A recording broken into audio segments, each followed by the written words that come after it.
बागेश्वर धाम यांनी असं एक वक्तव्य केलंय की 4 मुलं आपण जन्माला घालावेत, त्यातला एक जो आहे तो संघासाठी आपण समर्पित करावा. या वक्तव्याकडे आपण कसं बघताय?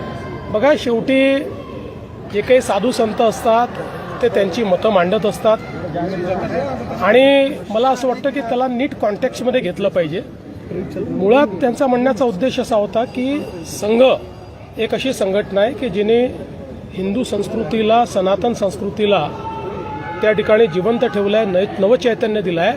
त्यामुळे आपल्या घरचा एक मुलगा हा त्या संघामध्ये असावा. त्यांनी आणखी एक अशा प्रकारचं विधान केलेलं आहे बागेश्वर धाम यांनी की शिवाजी महाराजांनी रामदास स्वामींची भेट घेतली, ती पगडी काढून ठेवली, अशा प्रकारचं विधान केलं. त्यामुळे टीका होती.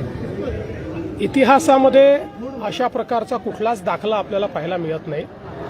मुळात आपल्याला माहिती आहे की जे काही महापुरुष असतात त्या महापुरुषांबद्दल अनेक लोककथा तयार होतात. वेगवेगळ्या राज्यांमध्ये वेगवेगळ्या प्रकारच्या लोककथा असतात. आपल्याला माहिती आहे रामायण आणि महाभारताच्या संदर्भातही अनेक लोककथा आहेत. त्या सगळ्याच इतिहासावर किंवा त्या ठिकाणी परिस्थितीवर अवलंबून अशा पद्धतीच्या त्या ठिकाणी तयार होत असतात किंवा झालेल्या आहेत. म्हणून मला असं वाटतं की मी याच्यावर एवढंच म्हणेन, जो इतिहास आपण शिकलेलो आहे तशा इतिहासामध्ये किंवा आपल्या इथे जे काही ग्रंथ उपलब्ध आहेत त्याच्यामध्ये अशा प्रकारचा कुठलाही दाखला